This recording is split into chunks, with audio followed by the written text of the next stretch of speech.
Olá, turma! Tudo bem com vocês? Espero que sim.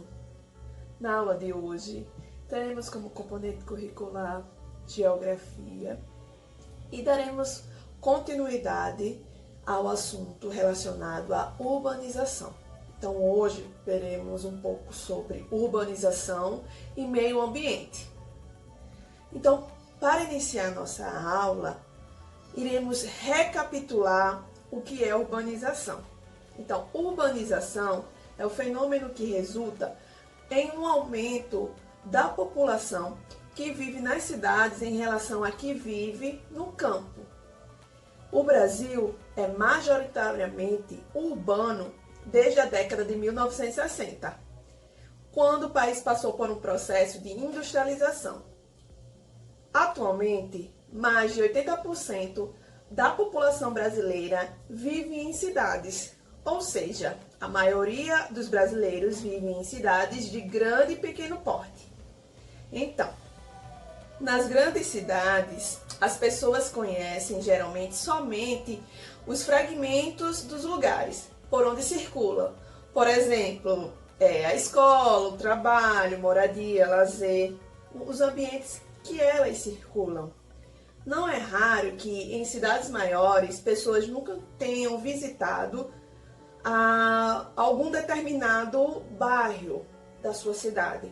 Então, essa visão de parte do espaço cria uma relação de indiferença, impedindo que as pessoas vejam a cidade de fato.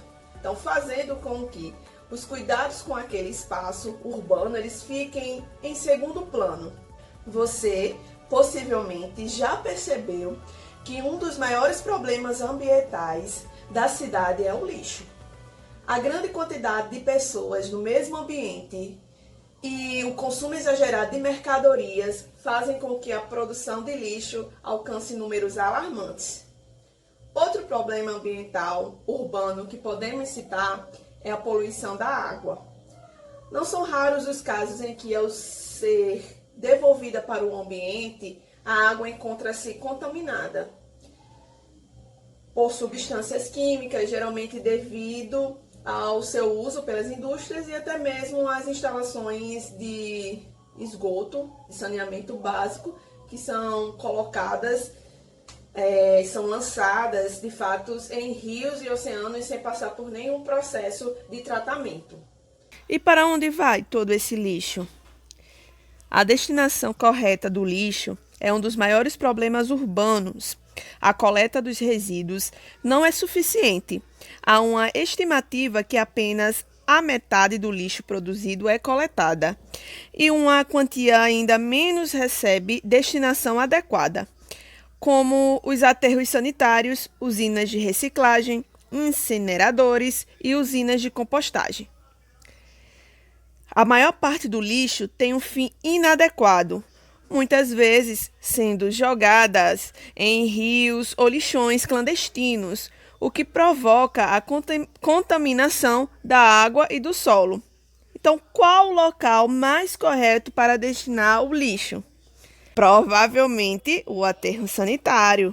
E o que é um aterro sanitário? Aterro sanitário é o local destinado à decomposição final de um resíduo sólido gerado pela atividade humana. Nele são dispostos resíduos domésticos, comerciais, da indústria de construção e também resíduos sólidos retirados do esgoto. Então, o local adequado para a destinação do lixo é o aterro sanitário. Então vejamos agora um pequeno vídeo que nos auxiliará a compreender o conteúdo. Um dos maiores problemas do século XXI é o crescimento exagerado das cidades. Tal fato produz grandes agravantes ambientais, já que o crescimento ocorre de forma rápida e desorganizada. Existem inúmeros fatores que comprometem o meio ambiente, como a produção de lixo e esgoto, as poluições, o desmatamento, os problemas de temperatura, entre outros. A poluição gerada nas grandes cidades pode ser liberada de várias formas. A poluição pode ser originada por meio de lixo depositado em locais impróprios, radiações, ruídos, substâncias químicas, agentes contaminadores e outros. As enchentes também são provocadas pelo homem, pois apesar de serem um fenômeno natural, elas devastam as cidades por causa das alterações feitas pelo homem na natureza.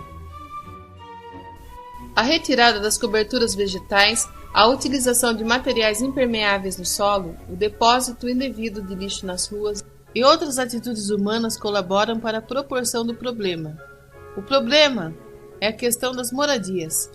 Por causa do crescimento desordenado da urbanização, alguns imóveis são construídos de formas irregulares nas encostas de morros, e quando a chuva vem, podem ocorrer desmoronamentos. A poluição é o resultado de um modelo de vida consumista, proveniente das atividades humanas. A poluição sonora e visual também contribuem de forma negativa, produzindo sérios problemas. A poluição sonora tem vários fatores desencadeantes que fazem parte dos fluxos urbanos.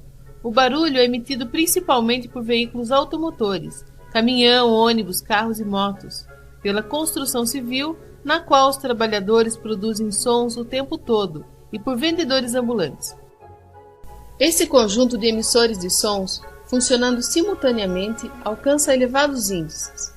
Apesar das pessoas não terem conhecimento e muitas vezes não perceberem devido ao convívio diário com o barulho, isso pode causar problemas de saúde, como neurose e a perda gradativa da audição. A poluição visual não causa doenças, porém, esteticamente é ruim para a cidade.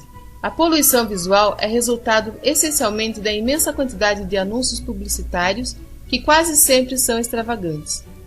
Ocasionalmente, esses anúncios tendem a apresentar preconceito em relação às mulheres, índios, negros ou aqueles que apresentam orientações sexuais diferentes da heterossexual.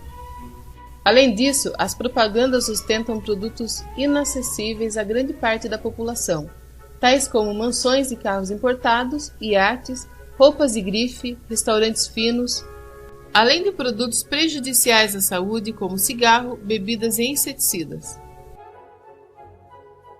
Com base nessas informações, vocês devem estar realizando o exercício proposto no livro de vocês, nas páginas 225 a 227. Bons estudos e até a próxima aula!